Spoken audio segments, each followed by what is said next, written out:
Okay, we're here today. This is August 20th, 2016, and we're at Leonard's Barber College, and we're talking to Nicole. Nicole. Yes. Okay, let's have a couple of questions for you here. How long have you all been here?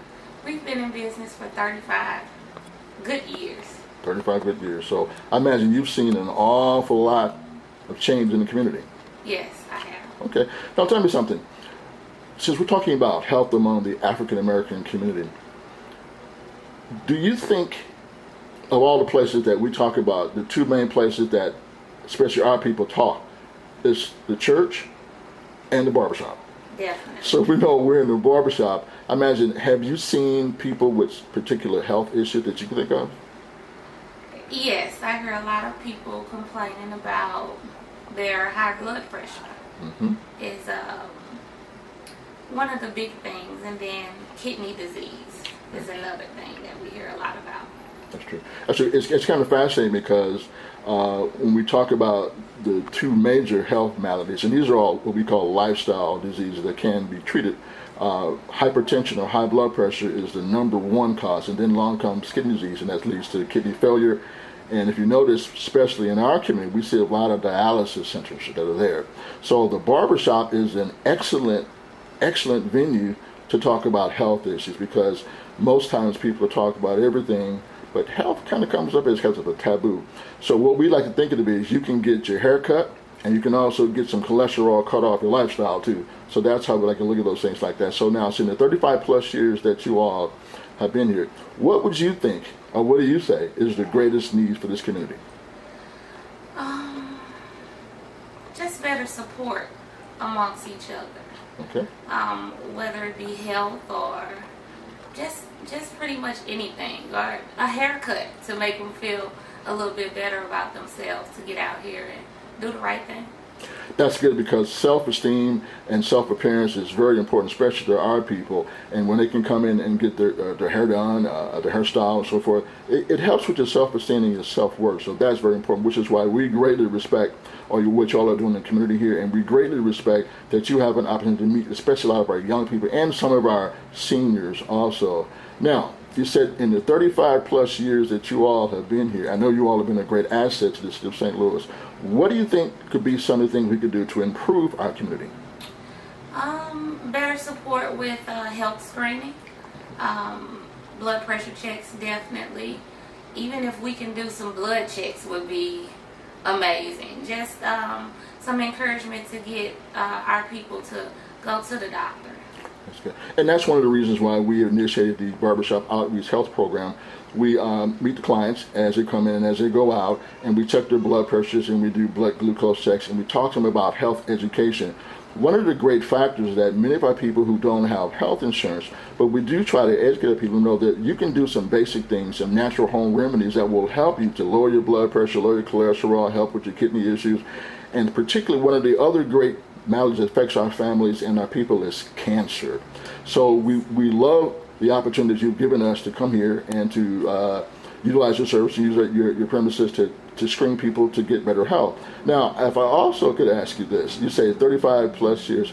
Now, I hope I don't get in trouble asking you this, Mr. Cole. How old are you? Yeah, you're definitely going to get in trouble okay, asking me that. and I don't want to get hurt. Okay, the reason that I ask that is that many of our young people, I think you know this, or if you don't, I'll tell you. Many of our young people actually look up to you as a role model, because they see what you've done here in the community and how you all have been faithful. And that's the popular word on the street, if you didn't know that they respect you for what you're doing here. And that's a great thing. So when I ask you how old you are, it's to give them some inspiration, saying that no matter how young or seasoned you are, you can cause great changes in the community. And we're both very grateful that you all are here, and we're hoping and planning that you all can plan to stay here many, many more years. As you know, St. Louis is changing. They're making a lot of improvements. In spite of all of the crimes that are there, we still want to do some positive things. And just by you all occupying this space is a great positive thing, and it's a great asset to the city of St. Louis. So we want you to know that we appreciate you, we love you, and we'll continue to patronize you. And by God's grace, we know you're going to be here for many more years. And I thank for the opportunity. So having said that, we want you to be in good health And we will look forward to continuing a further relationship with you. And we thank you for the interview. Anything else you'd like to add, Ms. Nicole? Thank you so much, and we appreciate the support. Okay. And we plan on being here for a really long time. That's good. Thank you very much. Thank you. You ain't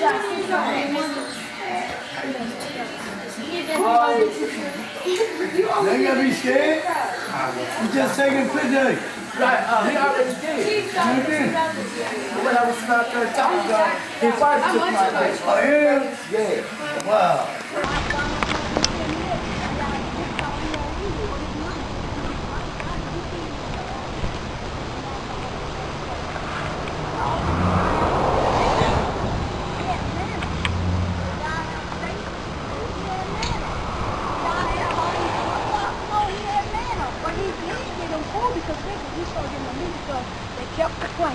But you know, if you read it's a play now that they was playing so much, they got God got tired of him. He started making that manna come out in his ears, their neck, all over. They was going up too, just going first. So the reason why God gave us that the meat like chicken, turkey or whatever, because he's saying, well, I'm gonna let my kids eat something. I'm gonna the next thing, all of them. That kind of makes sense what you're saying too. Because when you have a bowel movement, don't be afraid to look in the I talk straight to folks. I got to do it calm. When you go to that bathroom and you handle your business, you look in that stool. It's right. If you got a force and you constipate, that tells you don't have enough fiber in your diet. Right. If you got diarrhea, it's telling you that there's a problem with your nutrition. But look in the stool. And this may sound gross, but it's gross medicine. If you look in the stool and your bowel movement flows to the top, that means you got too much fat in your body. If you go to the bathroom and you got a strain, you're going to cause yourself have hemorrhoids, and when you have a bowel movement, it should be solid and it should come out very easily.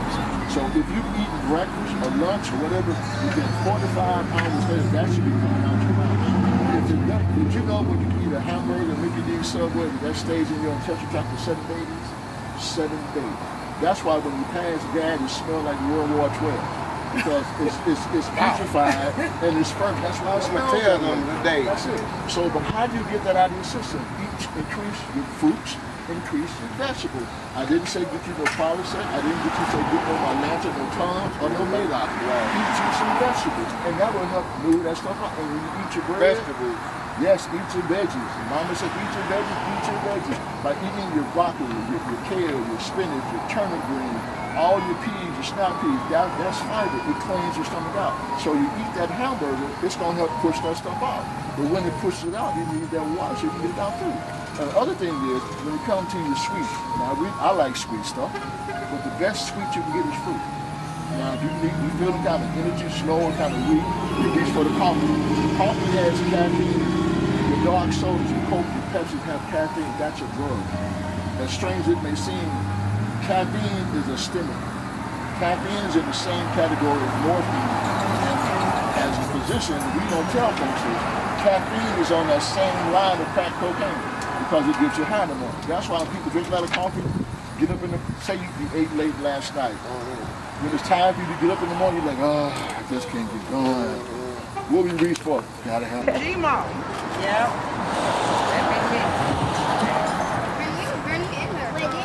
She's a healthy looking grandma. Thank you. When you bring in the chicken. It moves easy.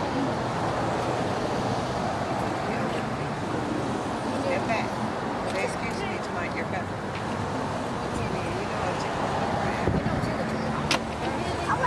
That's just for breakfast. Breakfast way too much.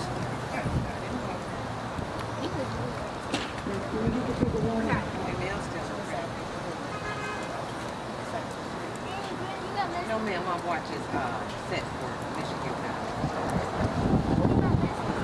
It's 2. It's 2:07. It's 2:07. Oh, good to you.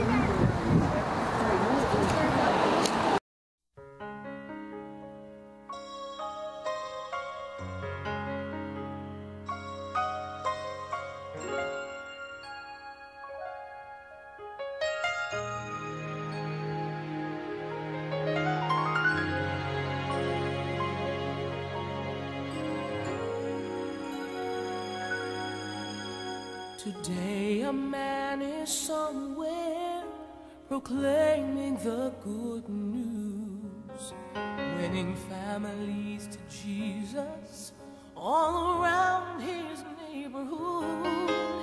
He tells them that God is able to make their house a home. He wants to win his world for Christ, but he can't do it alone.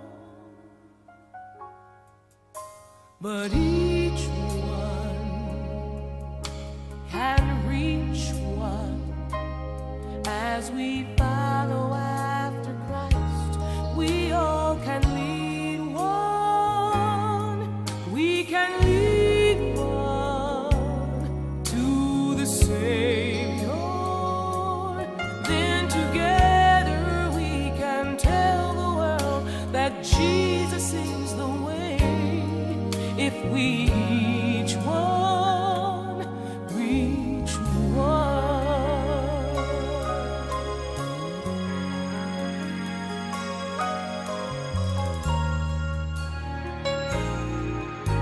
The message is unchanging.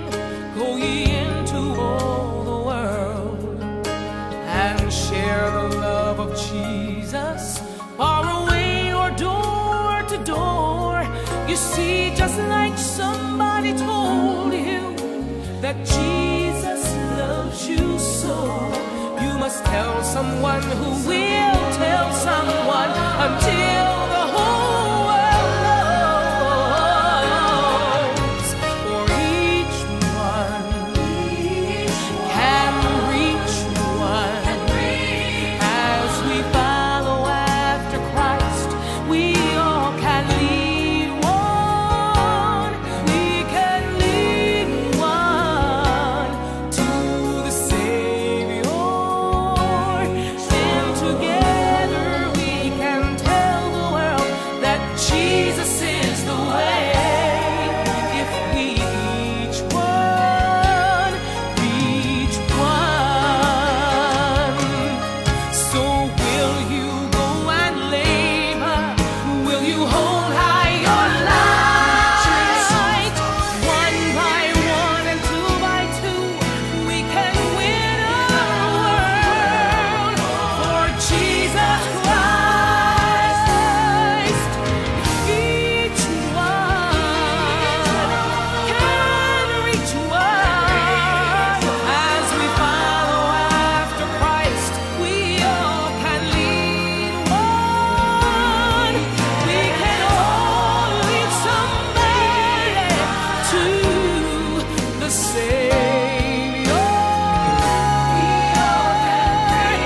Then together we can tell the world that Jesus is the only way. If we each one reach one.